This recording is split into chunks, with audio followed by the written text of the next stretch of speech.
النبي صلى الله عليه وسلم كرة سورة البقرة قالت الله نبي مدون أليف لام ميم النبي صلى الله عليه وسلم يودون دي وفراني دي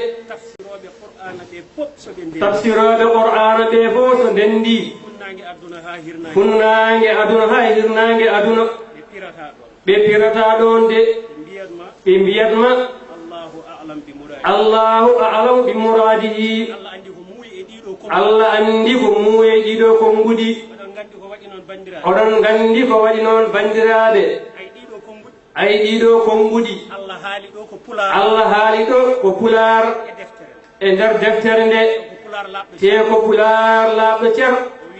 o wi alif allah laam laamun mim min o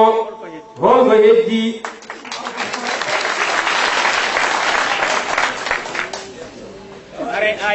o aray aya goɗɗo o wi he mim tanzilul kitabil azizil hakim he min o tellini ndeɗo deftere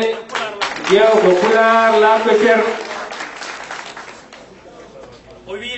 o wiɗa ha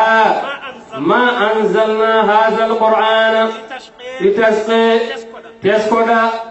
ɗa he tellini deftere nde ema teskoɗa ko pular laaɓɗo cer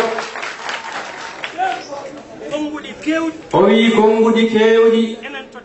enen to deftere nde allah haalata ko pular jilɓaani heemi muƴƴi hay toɓɓe gonɗe lesɗe ko toɓɓere pular ko onon noon ngoni ɗon ndege kay oɗon jogii geɗal to allah on pamɗaani hoto pamɗine koye mon so leñol noddi garde ujunere neɗɗo keeweñ haa njiidon koye mon